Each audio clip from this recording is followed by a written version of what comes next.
Kita ke daerah Temburong bersama dengan Iqbal ya. Jadi alhamdulillah Iqbal, assalamualaikum. Waalaikumsalam warahmatullahi wabarakatuh. Wali Umur dan Hani, nampak ceria dan bahagia ni, terselah aura positifnya pagi ini. Alhamdulillah, gembira sahaja di hujung minggu ini. Iqbal sendiri, apa kabar? Sihat pagi ini? Alhamdulillah, Iqbal dan juga kru yang bertugas pada pagi ini dalam keadaan yang sihat walafiat juga, alhamdulillah. Jelas terpancar daripada senyuman Iqbal ya. Pagi ini gembira mendengarkan Iqbal sihat-sihat saja. Kabarnya Iqbal hari ini akan menjadi salah seorang jemputan bagi temu dan sapa ya. Betul ke Iqbal? Pukul berapa sekarang Iqbal? Ya betul, insya-Allah nanti petang akan dijemput untuk temu dan sapa dan juga sesi kongsi sama di Pesta Buku Brunei nanti mengenai dengan pidato dan juga pengucapan awam insya-Allah. Jadi bagi habis kita penonton Rampai Pagi yang ingin berinteraksi secara langsung bersama dengan Iqbal sebagai seorang Johan pertandingan pidato sejarah Piala Menteri Kebudayaan Belia dan Sukan. Jadi habis kita boleh saja berkunjung ke Pesta Buku pada pukul 2 ya Iqbal. Ya betul. Dari jam 2 petang sehingga jam 3 petang nanti insya-Allah. Luar biasa sekali. Insya-Allah mudah-mudahan jika kita ada kesempatan nanti kita akan menuju ke sana jugalah untuk melihat rakan kita Iqbal ini ya. Mungkin ada soalan daripada Wali nantilah mengenai dengan mendengarkan dan juga melihat perkongsian daripada Iqbal sendiri nanti pasti sesuatu yang menarik ya. Pasti. Temu dan sapa Pesta Buku. Sebut-sebut mengenai Pesta Buku ini tadi kita sempat bercerita-cerita juga dengan rakan-rakan kita ini di kedua daerah tadi ya, Belait dan juga Tutong mengenai dengan bahan bacaan yang menjadi pilihan mereka. Kalau Iqbal sendiri, apa yang menjadi pilihan bahan bacaan? Ya, kalau pasal bahan bacaan ini ya, Wali dan juga Hani, memang banyak sebenarnya yang diminati. Tetapi kalau pada masa kini, khususnya tahun ini, banyak mencuburi ataupun banyak membaca bahan-bahan puisi. Dan alhamdulillah antara pemuisi yang Iqbal minat di Brunei antaranya adalah Khair Manis dan juga Adi Rumi. Kalau dari luar negara seperti Malaysia, Usman Awang. Kerana Iqbal percaya daripada puisi ini ia ibarat kod-kod dari penulis yang perlu dirungkai oleh seorang pembaca. Dan alhamdulillah lah dengan membaca puisi itu timbul juga minat untuk cuba-cubalah menulis puisi pada masa ini, alhamdulillah. Ya, jadi Iqbal ada perancangan ni untuk menghasilkan mungkin buku puisi Iqbal sendiri di masa akan datang. Pastinya memang menjadi impian dan mimpi lah sebagai seorang pembaca dan juga penulis baru. Dan insya-Allah lah kalau ada kesempatan mungkin dalam 5 tahun akan datang akan menghasilkan buku puisi insya-Allah. Ya, saya akan menjadi pembeli pertama. Mudah-mudahan ya. Ini akan impian Iqbal akan tercapai untuk menjadi seorang memang seorang penulis sudah. Tetapi ini orang penulis yang menghasilkan buku yang dapat dinikmati oleh para pembaca di negara puisi khususnya ya. Baik, Iqbal, kita serahkan kepada Iqbal terlebih dahulu untuk membuat perkongsian dari daerah Temburong. Jadi untuk seterusnya silakan Iqbal bersama dengan penonton kita. Baiklah, terima kasih rakan penyampai Wali Umur dan Hani.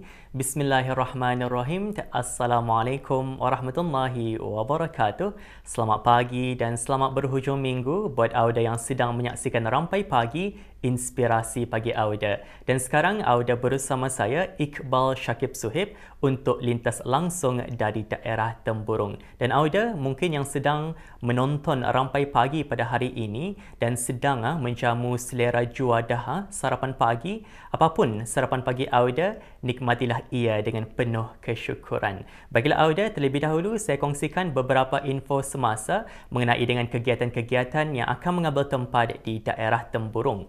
Info semasa yang pertama diberikan mengenai dengan Jelajah Kerjaya 2024 yang dianjurkan oleh Pusat Pekerjaan Brunei, Jabatan Perdana Menteri. Dan untuk daerah Temburong insya-Allah akan diadakan pada Rabu depan 13 hari bulan November 2024 Masihi dan akan mengambil tempat di Dewan Kemasyarakatan Belalung Daerah Temburong bermula seawal jam 9 pagi sehingga jam 4 petang nanti. Dan buat auda khususnya yang sedang mencari pekerjaan, bolehlah mengambil peluang ini untuk sama-sama turun ke Jelajah Kerjaya 2024 yang akan diadakan pada Rabu depan. Dan jangan lupa untuk membawa CV auda dan juga dokumen-dokumen yang diperlukan. Dan seterusnya auda, mungkin di hujung minggu ini belum lagi ada perancangan ke mana-mana, bolehlah turun ke daerah Temburong kerana difahamkan pada setiap hari Ahad diadakan tamu mingguan yang diadakan seawal jam 6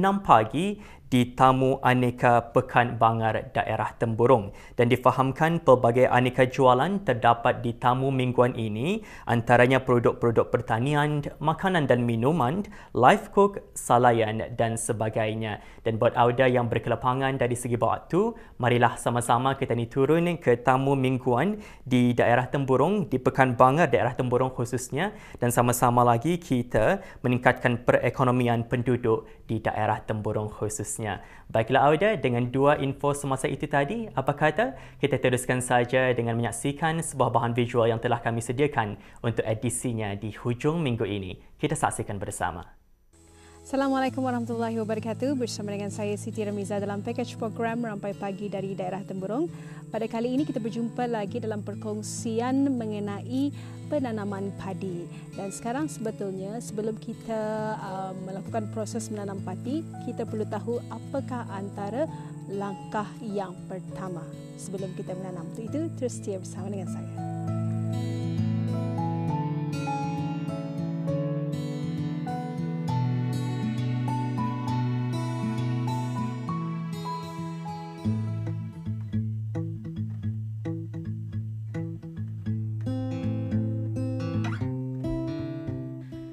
Peluang menjejak kaki ke Kampung Senukuh, Mukim Labu yang sinonim dengan kawasan kampung pedalaman dengan penduduk masyarakat yang terdiri dari dua puak jati Brunei iaitu Puak Melayu Kedayan dan Puak Murut.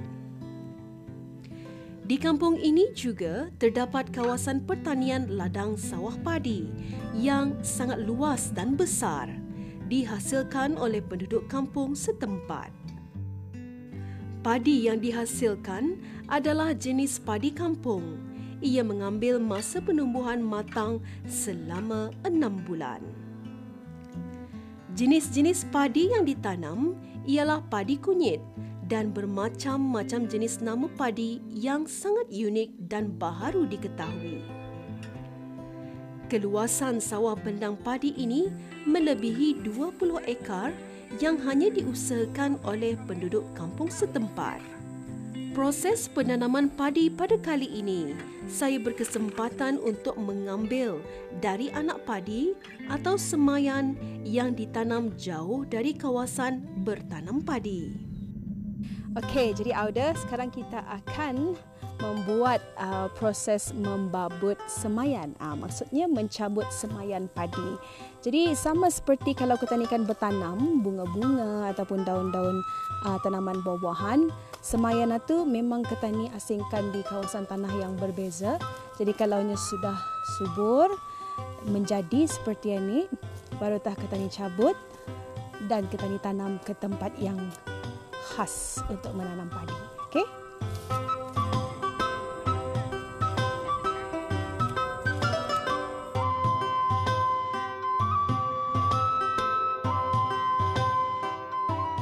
Memandangkan tahun ini, keadaan cuaca tidak menentu dengan keadaan cuaca panas yang boleh mencapai hingga 40 darjah Celsius dan terkadang hujan turun pada sebelah petang.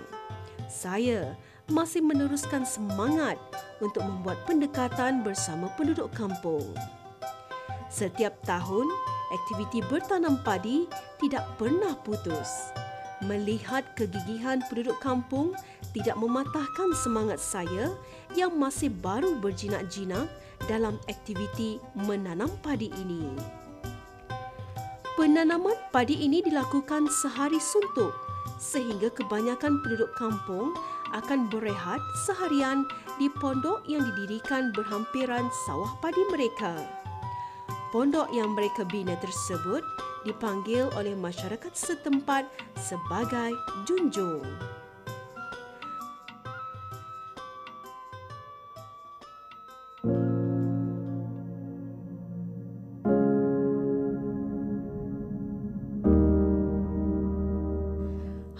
Okey, audiens sekalian, sebetulnya keadaan cuaca pada ketika ini sangatlah manak.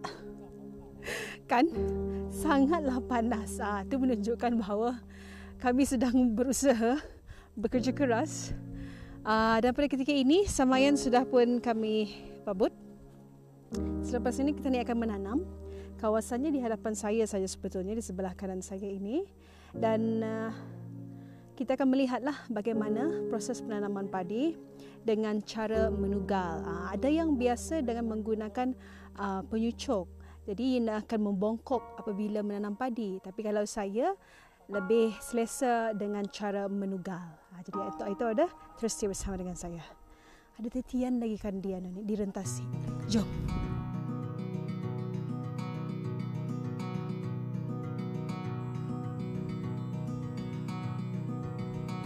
Pekerjaan bertanam padi nampak senang, tetapi hakikatnya menanam padi mencabar fizikal dan mental seseorang apabila kita bercakap dengan orang yang baru berjinak-jinak dengan penanaman padi. Keseluruhan penduduk kampung yang berpadi ini memang sudah lama mengusahakannya sejak kecil lagi. Namun, mereka masih lagi tabah untuk bergiat aktif dalam menghasilkan tanaman